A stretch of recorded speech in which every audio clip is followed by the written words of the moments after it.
So we've got Onkar today. He's a dentist in London, in Essex, graduated from King's College London. He's heavily involved, especially in teaching, in terms of working with dental training consultants, DTC, as well as, talking with students about the foundation year, the dental foundation year. He's given talks on that. So I'm really excited to have him on to be able to tell us about dental foundation training. And he also won the best case for his year. So for any dental students going into dental foundation training, we're going to learn how to have the best case for your scheme. So stay till the end. So thank you for being with us again as we get into this. Thank you, Arnold. Again, I just love that intro. I need to record that intro. Thank you. So, Onkar, just tell us about you finding out your where you would be for dental foundation training. So I always knew I wanted to come back to Essex, come back home for dental foundation training. Yeah. So I didn't want to stay in London. I didn't want to be near uni.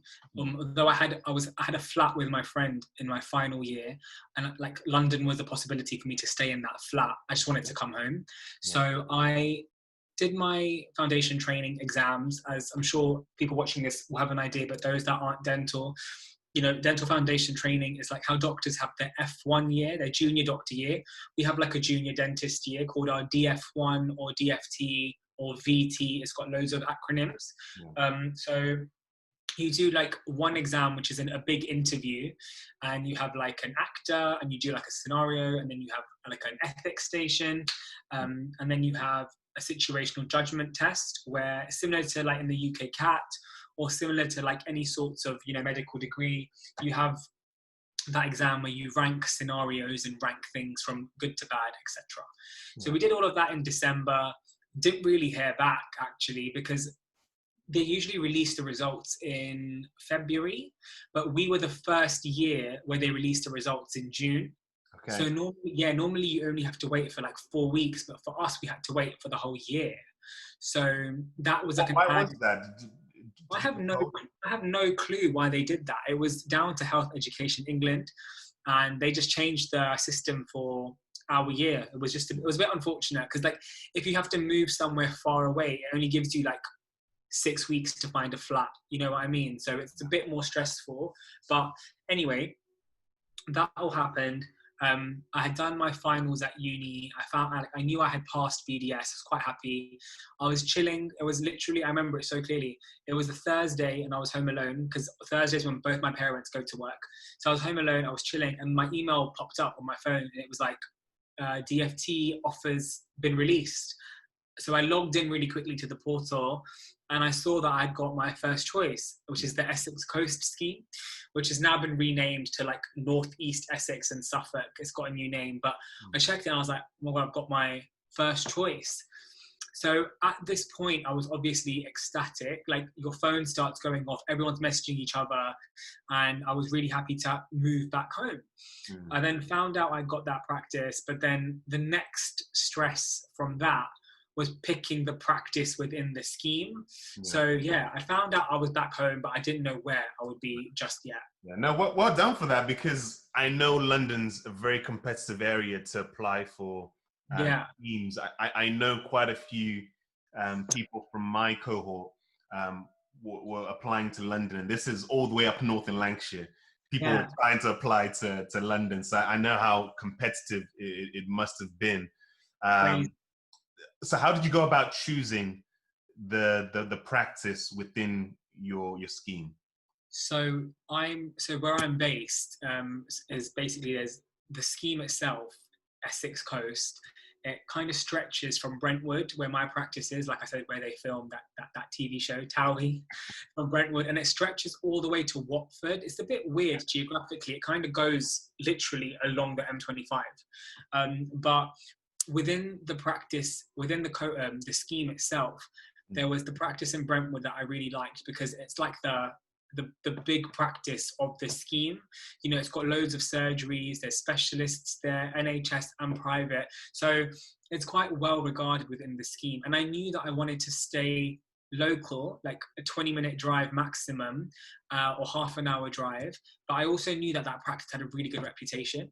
Yeah. And a few of my friends from different unis were at that practice, and they were the current DFTs. So I messaged them and asked their advice, and they were really complimentary. So I just knew, like, I'm going to go for my practice. I did that.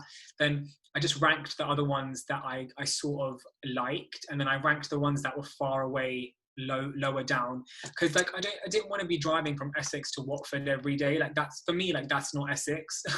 Like, it's not really, like, I wanted to be commutable. And, you know, having to get caught in traffic or leaving home early, I didn't want to risk it and chance it. Yeah. So I was lucky enough to then get, again, my first choice practice, because what they do is they had the list of the VTs or the DFTs, and then they have your rank. So where you've ranked out of like the 1400, 1300, then they have your number of where you've ranked. And then with my scheme, you ranked the trainers. So it was like you ranked them how you wanted them. So I ranked the 3 trainers in my practice as the top 3. And I was lucky enough to then, I guess, I don't know, have a good ranking that I was able to then get my first choice practice. So yeah, it worked out really well. Yeah. So did you have any exposure to any of those practices and trainers before you were able to rank them? Or did you just have a little bio? Oh yeah, it was literally a bio. We got sent a PDF, like a little profile, like dentist name, dentist interest, a little bit about them. And then obviously we had the HEE, Health Education England website that gave you like a bio and like a geographical area about the practices. My practice is quite, like, my scheme is quite cool. Like, we have some really cool dentists within the scheme. Also, like the Smile Clinic group, so Jin Vagela, Ali Chauhan, like they are trainers within my scheme as well. So like they do a lot of cool stuff postgraduate wise. So they were also really high up on my preferencing of like just a lot of cool trainers. Yeah. So it was nice. Like, I had a really good variety, and a lot of those dentists on my scheme, on the Essex scheme, I'd already seen like them on social medias, because a few of them have social media pages. So then it gives you an idea of like how they work as well. And that was really nice to get an insight of how they work. Yeah, that's really good. Speak to that, because for somebody trying to choose a trainer, yeah, what should they be looking for? So first of all, look for any social media profiles. Like, just look if they've got an Instagram, a doctor Instagram, and they show their work. If they're showing their work, you kind of know what the vibe is like, and also what their interests lie in. And say you've got a trainer who is quite, let's say, pros driven, and you really like pros and dentures and crowns, and you want to go into that, and that's the perfect match, you know? Whereas if the trainer is mainly aesthetic driven, but you like oral surgery, it's not going to really match up. So that's my first tip. Second tip would be dentistry. Like you said, Arnold, is the smallest world ever. Everyone knows each other. So if you are able to get in touch with the current foundation trainee, speak to them and just ask them like what their year's been like, what their training's been like, and then go from there. Yeah. And also, like, you are allowed to call the practices and say, like, I'm a foundation dentist, I've just been placed on the scheme, just wanted to see if it's possible to pop in for a little visit. And they generally say yeah. So you can just go in and have a chat like that. So that was the main tips that I would say. And I'd also say, do read up on their bios. Like, don't not read up on their bios. It gives you a lot of information about what they like and what they don't like. Yeah, no, that's really good. That's really good. So talk to me about your experience in the first few months of dental foundation training. What's the setup? What's the routine like? Actually, and even before that, why did you choose to do dental foundation training? I think for me, like, obviously going through a 5-year degree that is funded by the NHS somewhat, you know, they pump, I think, around an average of nearly £200,000 into every undergraduate dentist. And, you know, for me, like, I want to do NHS dentistry, private dentistry, a bit of both, and also give back, because they funded you all that way. It would feel wrong for me to turn my back on that straight away and not even consider foundation training. For me, it's always been an option. and always been there, like as foundation trainee, because not only are you giving back to the NHS and helping out that way and seeing NHS patients, you're also in a really supported bubble. Like you've got a trainer, you've got a program director, you've got people in the practice that want to support you in a protected bubble. And it's almost like being at uni with a little less guidance, because someone's not there every 5 minutes to check over your shoulder, but you know you've got that person there if you need them. Yeah. That was another reason. And the third reason I picked to do foundation training was because it's still sociable. You're going to meet like 12 people your age or a bit older, a bit younger, whatever. And you've got like study days every week, which are like mini courses, you know, like composite bonding study days, crown prep study days, endo, like the standard topics. You have them throughout the year. So it gives you that chance to be social as well, but also develop your skills in a protected bubble. Yeah. So that's why. One thing, because we connected on Instagram, one thing I like about your page is the fact that you journal and you document, you know, your year in dental foundation training. It's quite educational and then quite interesting as well. Yeah. It's like my revision page. So I realized that you've got a keen interest in photography. I do, yeah. Was that developed because you knew you were going to go into dentistry, or was it just something that was there, which finds itself to work really well with dentistry? Yes.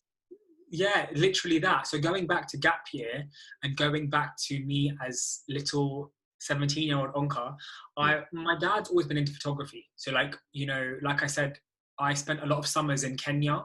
My family are from Africa, like I said. So growing up, spending summers in Kenya, we did a lot of safaris and a lot of safari holidays. And my dad has taken a lot of pictures and they're framed around the house. And he got me into photography because he's got loads of cameras, loads of lenses at home. And I didn't really think much of it. Like when I was that young age, I didn't think much of it.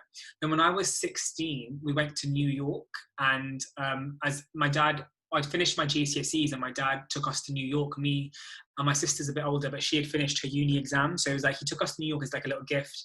And we bought a new camera. And I picked it up and it was an SLR, like the ones you use for dentistry, a Canon camera. And he bought his lens bag with him because he loves street photography and wildlife photography. And I just started clicking and I just felt like I really enjoyed it. Anyway, kept developing that skill forward.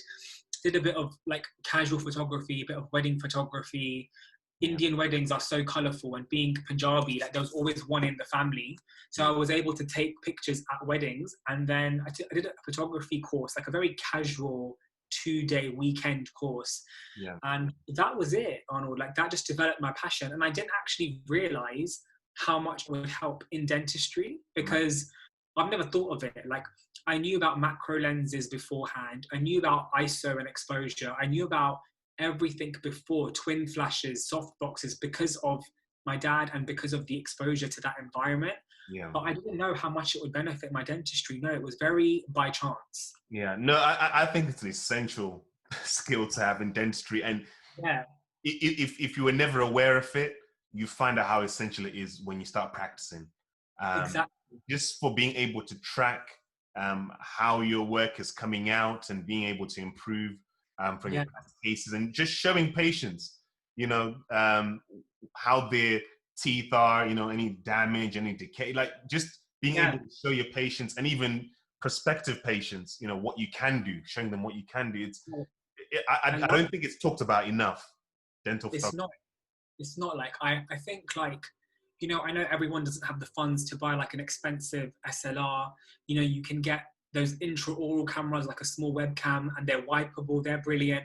Or, you know, if you've got like I know people use their iPhones, but with the whole iCloud thing, it's a bit of a vague concept. So if you're going to do phone photography, maybe buy a phone for the practice and keep it locked at other times when you're not using it. But any way that you can do photography for dentistry, like it's just such a powerful educational tool for your for your patients. Yeah, it's a whole other topic, dental photography. Right? No, I love it. I literally love it. I said all of that to say, tell us about what inspired you to start documenting your journey in dental foundation training in that way, in a visual way, with photos, with videos, educating your patients, that sort of thing? Yeah. So when I was in final year, I never, like, there was loads of dentists on Instagram, but they were all established, 5 years in the game, 6 years in the game, whatever. I didn't see any foundation dentists on Instagram like blogging their journey. And although I had friends that were obviously dentists the year above me, it would be me calling them or WhatsApping them to be like, what's the day in a DFT? Like, what do you guys do? Because I'm stressed about starting work. We have no idea how many patients we're going to see in September when we start. I've heard horror stories of people seeing 20 on their first day. Can you confirm or deny? And no one could. So like, there was no one on Instagram or any sort of social media. And I just thought, why don't I just start my own? So when I started foundation training, I started this Instagram page at Dr. Onkar Mudhar, if you would like to follow. Yeah, I'll put the link down below as well. Definitely check that out. And the stories, I like how you've laid them out. You will find out everything you need to know about foundation training. So I just thought, like, why don't I be the person that I needed in fifth year, like for guidance in DFT? So I started up that account in like September of DFT year, and it just became my journal. Like, I would talk to the camera.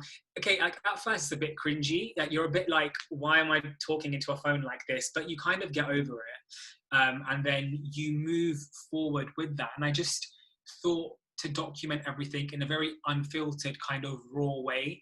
No editing, no retakes. It's just me and the camera in my room. Like, half the time my nurses walk in, they walk out, or like something falls on the floor. But I think that just adds to the humor. It's quite funny. And yeah, that was it. I wanted fifth years to feel like they knew what they were going to get themselves into. Yeah, no, I think it's a terrific resource for dental students. What advice would you give to somebody who wants to do something similar? Yeah. But there's the confidential nature, delicate nature of handling patients' records, and obviously there's that element of it as well. You got to be responsible and professional. So what advice would you give to that? So first of all, I'd say, like, if you want to start up your own Instagram, like, find your own style. Like, if you're trying to imitate, or people will see right through it, be yourself, be funny, have that about you, and just try and make it quite personal. That always works well. Second, to touch on your point of confidentiality, have a consent form for your photos. I made like a personalized one that says, like, and then blank for the patient. They fill in their name, authorized Dr. Onkar Mudhar to take pictures of blah, blah, blah, blah, blah. And then this can be used for blah, blah, blah, which is essentially just says this can be used for social media, educational tools, lecturing, or for other sorts of information. I based it off another associate in the practice, his form, and I used his as like a draft. But make sure you have written and verbal consent for every picture you take. Obviously, with x-rays, they're non-identifiable. So if you cover someone's name with an x-ray, or you talk about an x-ray, it's a little less identifiable. It really isn't. But with pictures, especially like, full face or retracted, you've got to be very careful. And even if it is just teeth, you need consent for those pictures. Yeah, because I think we do need to all remember that we are handling, patients, files and information, and they've trusted us to be able to have these records. So we've got to have that responsibility as well.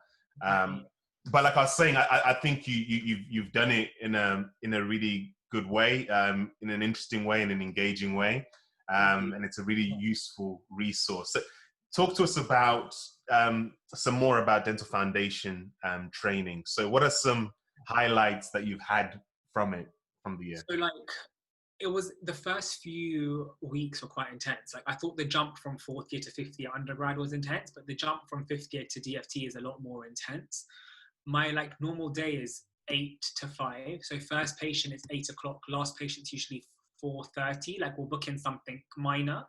And then I see roughly, before lockdown, I was seeing 20 patients a day, which involved checkups, emergencies, and like treatment. So average 18 to 20. But my practice were really nice in sort of like increasing it slowly. So, you know, month 1 was like 8 a day, month 2 was 10 a day, then 12, then literally 15. It just crept up really nicely. Yeah. So do you have control over that? I did, yeah. Cause I think they were quite an established training practice. Okay. So they knew, they asked us on day 1, how long do you need for a checkup? How long do you need for an emergency? How long for root canal? And whenever you're a VT or a DFT, like your nurse is a special nurse that's used to working with foundation trainees. So it's usually a nurse with maybe extended skills or more experience, or they can, like, you know, take impressions for you or put on the rubber dam. They've got those qualifications to help make your life easier.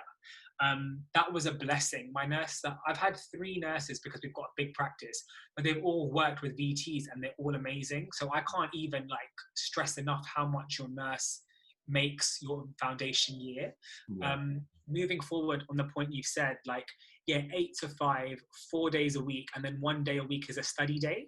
Okay. So every Friday you go to like the hospital that's linked with your scheme. So mine was Basildon Hospital. For all of those that are in Essex, you'll know Basildon. That's the hospital I was linked with. And you go for like I said, the mini courses, like the study days. So like composite, crown preps, endo, whatever it may be. You do that. It's like a bit of hands-on and a bit of lecture. And then, yeah, that was it. Like that's how it kind of started. And I would say like the main thing is not to get too stressed initially. And would you say that you adapted quite quickly to the routine of the foundation training year? You know what? I feel like you have to. You can't be rigid in your approach to foundation training because it's a lot. Like it is a lot. You know, you're handling from 2 patients or 3 patients a day in final year. You're going to see about 15 to 20, and you need to be flexible in your approach. You need to be good with your note taking. You need to be good with making decisions on your feet. Like your trainer's not always there, you know, like my trainer has a Wednesday off, for example. So like, obviously, like I still see patients on a Wednesday. I can't not see patients when she's not there. So, you know, you'll have that emergency and you're like, extract or open and dress, but you make the decision. Like, and although there are associates there that are willing to help out, they're busy sometimes too, you know, and you can't wait for 20 minutes for someone to tell you what to do when all you have is 20 minutes in that emergency. That's what I love about foundation training, is that I was able to become an independent thinker dentistry wise. So yeah, I would say, to answer your question, Arnold, you need to be flexible in your approach. What would you say are maybe 2 or 3 challenges that you faced? So challenge number 1, diagnosing. I know it sounds really silly, but like when you're in uni and you're on like a new patient assessment clinic and you take the x-rays, even if you miss caries or you miss something, your tutor will come and tell you, like, you've just missed that there on like the upper left 5, have a look. And you're like, okay, fine.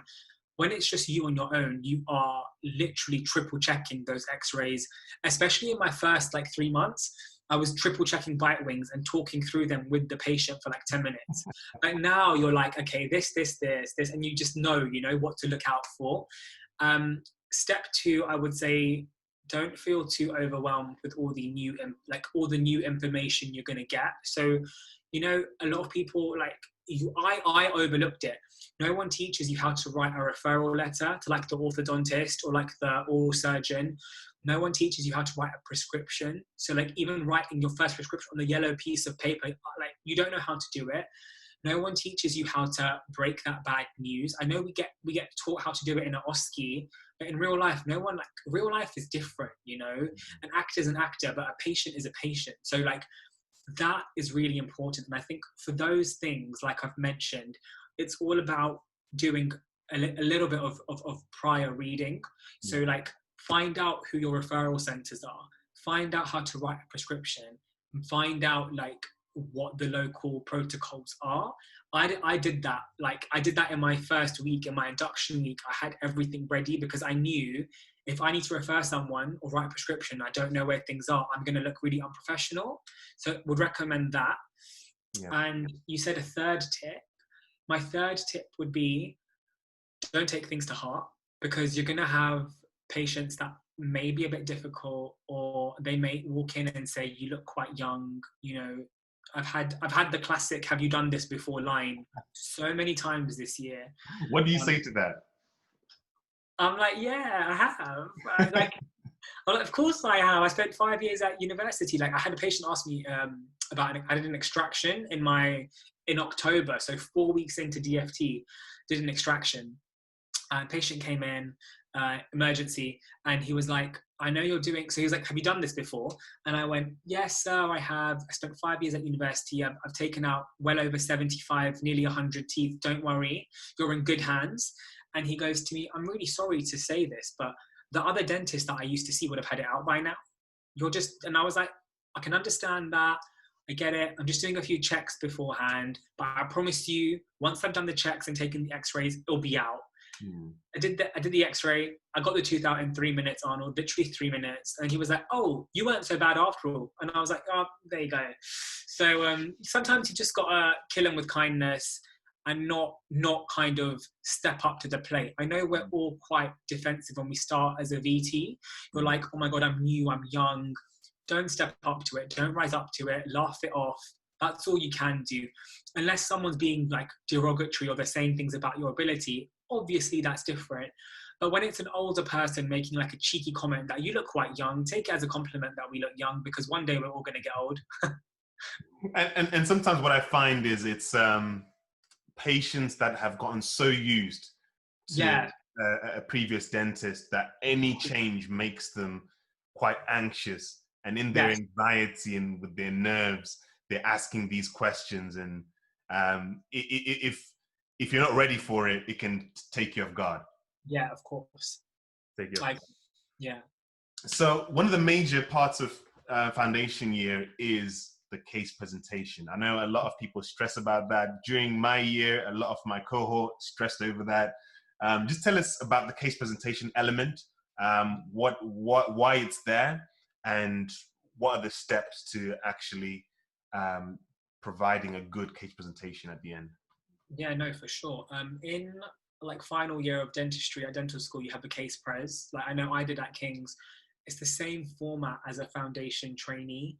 You have a case pres, which kind of like focuses in on different elements of dentistry and essentially like the before and after of a patient. So you're kind of going through, you want to have a few disciplines of dentistry. So whether that be like, you know, a bit of cons, a bit of filling work, a bit of root canal, some perio, for example. So find a case early on and then take a few pictures. And what I would say is take pictures of everyone with consent that you might think might be a good case pres. And then whilst you're doing treatment, like keep a record and take more pictures then. And then when you've got to the end of the year, you've got like a database almost of potential case preses. That's what I would say first of all. Okay. And okay, so you've lined up potential case presentations. How do you narrow in to selecting one or two that could be the final one? So I think with me, like, because of coronavirus and how it kind of affected our DFT, like I've not seen patients since the end of March. So my in fact, all of our case presentations within the scheme, except for one, were incomplete cases. So it's going to be different, hopefully, for next year when these guys can return to some sort of new normal. But what I would say is you want to look for work that you can talk about. Yeah. So like you're able to engage in discussion about your work and you're not like nervous to talk about what went wrong and what went right. Do you know what I mean? So you can critically evaluate and reflect on your work there.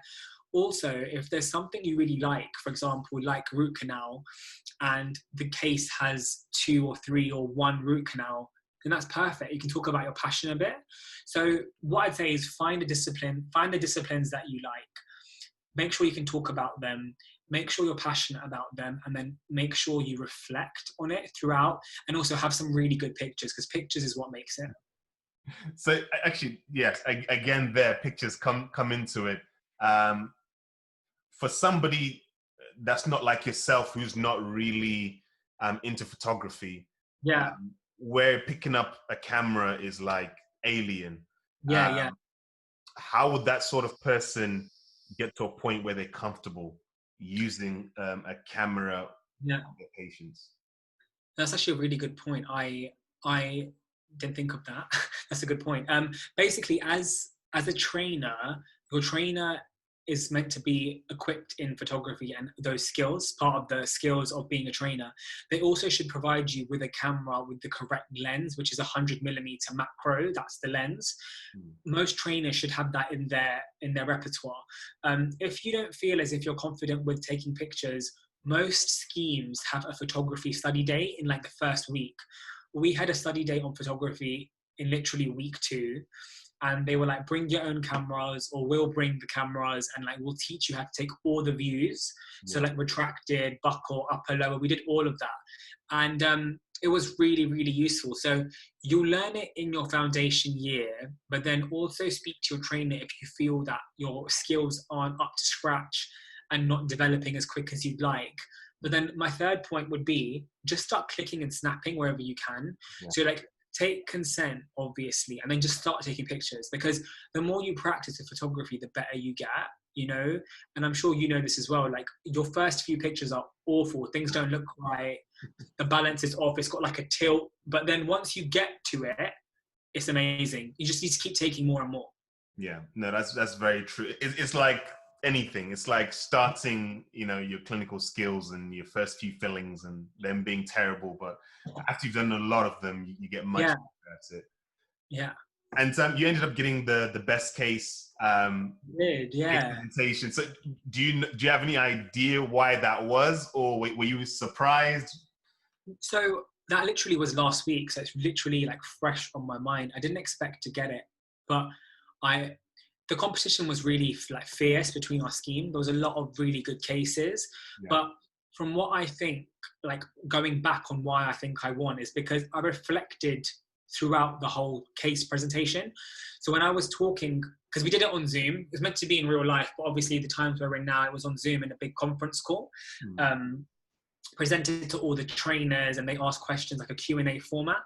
But I was able to reflect throughout the whole thing, and I talked about like what went wrong and what I liked and what went right. And because I did it throughout and I reflected throughout, it wasn't like just right at the end, So that kind of showed some sort of critical evaluation throughout.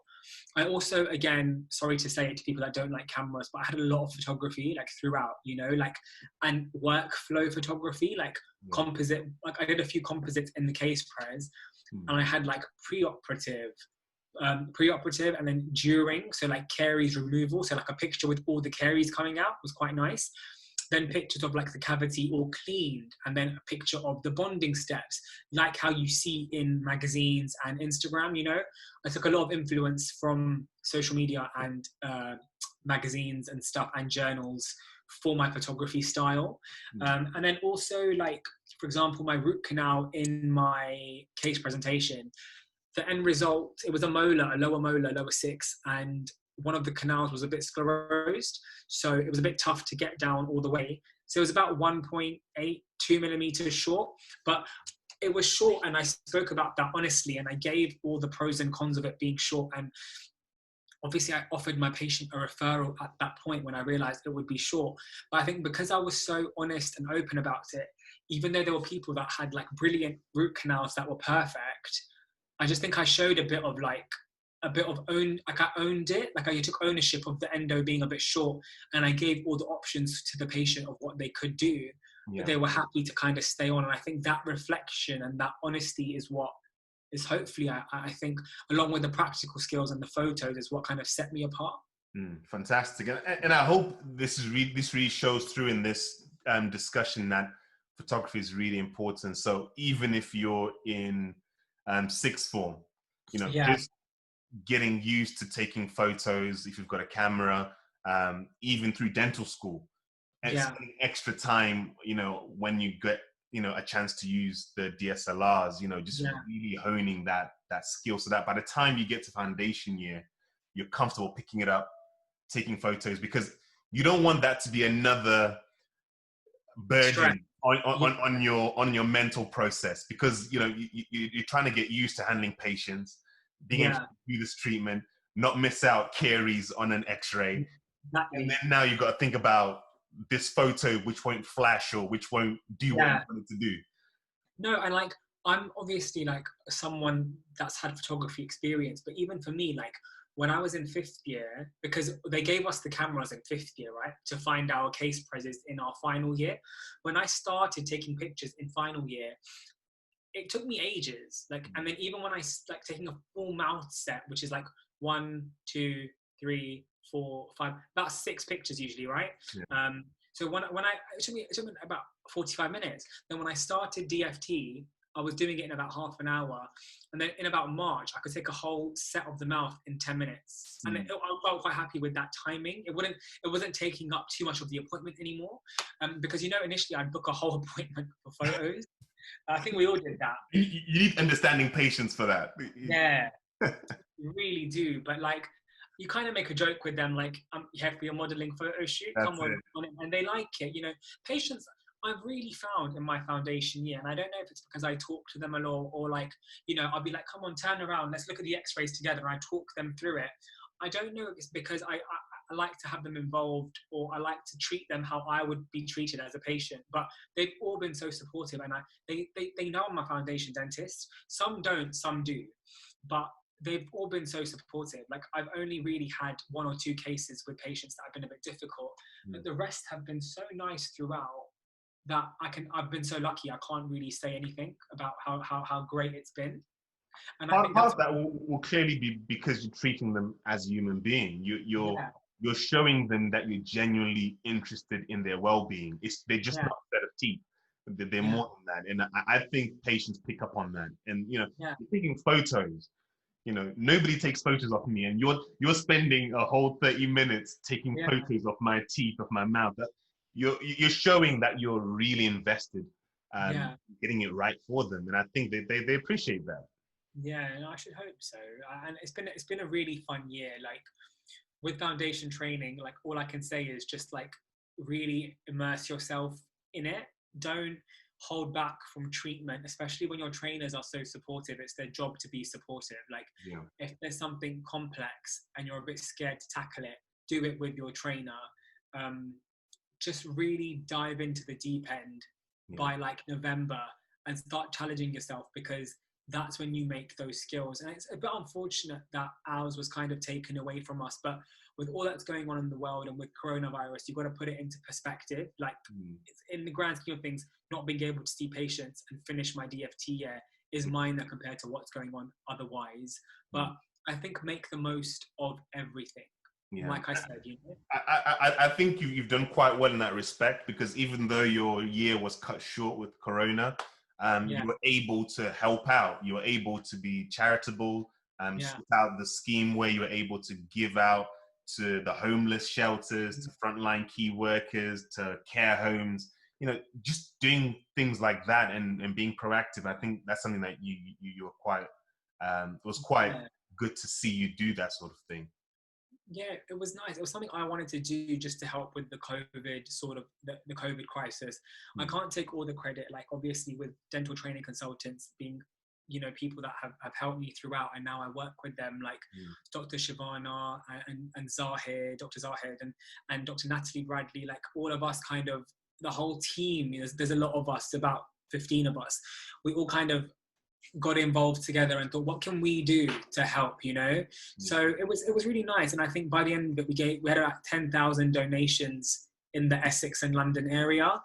So yeah, really proud of that. Fantastic. Well, let's talk to that side of you, the tutoring side. So you tutored for Kumon.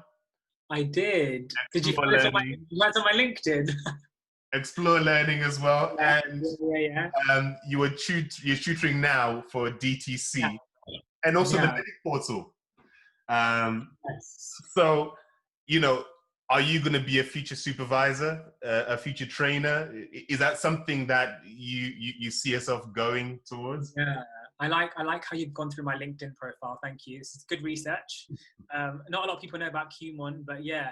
I did a lot of training. I would love to. I want to be a clinical tutor, like whether that be at a university 1 day a week. I think educational supervisor can be quite stressful. Like, depends on your foundation trainee that you get. Like, I would hope that my trainer says I haven't caused her too much stress, but it depends, right? Like, you're really sort of responsible for your trainee. Whereas if you're in a hospital setting at uni 1 day a week, it's a bit more chilled. But no, I do see teaching in part of my future, whether that be as an educational supervisor or as a clinical tutor. I would love to do that. I just want to give back, you know? Fantastic. And what's the next step now? So foundation training is done. Yeah. What's next for you? I've applied for DCT with the aim to do like a year in either oral surgery, max fax, or restorative. They're like my 3 kind of main posts that I'm looking forward to, like, hopefully starting soon. Like I said to you, I've literally ranked all of the 200 jobs available. So it could be anything. I could end up this time next year in Scotland. So who knows? But DCT is the vibe and the main aim for now that I'm kind of hoping for, because it's always been on the cards. It's always what I've wanted to do after DFT. So DCT moving forward, and then after that, either another year in hospital or return to practice. You know, a lot of people ask me, like, would I specialize? What do I want to do like that? But that is so far in the future that I just don't know yet. But the steps moving forward are DCT with a hope to return to practice and then sort of build up from there. Fantastic. I mean, I've really enjoyed this chat on a Saturday morning, getting to know you. We've never met in person. This is the joys of social media and Instagram, being able to connect people. What would be your final words to somebody who's thinking of applying for dental foundation training, or they're already in dental foundation training? What would be your final words to that person? So I think to like all the final years that are about to like start their foundation training in September, like, I would say just be patient with it. Like, don't expect on day one that you'll be doing amazing things and amazing, you know, composite work, for example. Like, just ride the wave and make sure that you appreciate all of the little things that come with it, like the supervised learning and the extended appointment times and the nurses that make you coffee, because, you know, it's nice to be nice. And I feel like if you make their life easier and you make everyone else's around you feel like you're a pleasure to be around as well, it just makes your day so much easier. So although we're all nervous going into foundation training, I know I was, it's important to remember to be nice and just be appropriate and kind of add to that team morale. So foundation training is like continual, you know, you're always learning, you know, you're always learning. Don't feel like you can't do something, you're not a good dentist. We've still got ages ahead of us. Keep the end goal in sight and remain focused. But like I said, it's nice to be nice. So make sure that you're always mindful of those around you as well, because we can get stressed out for minor things, but then that really affects those around us. So yeah. Fantastic. So guys, we've covered 3 parts, you know, Onkar's journey into dental school. We've covered dental school at King's College London and dental foundation training as well. So make sure to check all the 3 videos. And where can people find you? So I am at Dr. Onkar Mudhar. So if you just search at Dr. Dr. and then Onkar, it should come up on Instagram. That's really like my only social media platform that I use. I have a YouTube. I've actually got a week in the life of a final year as a YouTube video. So for anyone that wants to get a life or a glimpse into the final year of a dental student, you can check out my YouTube channel, which I kind of started last year but need to get back into, so watch that space. A few exciting projects coming up with dental training consultants and just a few things that I'm excited for. But Instagram, and if anyone wants to reach out, just DM me. I'm always happy to help. Fantastic. I'll put the link to the YouTube page as well in the description. But thank you for today. And I'm sure we're going to continue to connect and talk going forward. Yeah, for sure. Thank you so much. I really appreciate it. All right.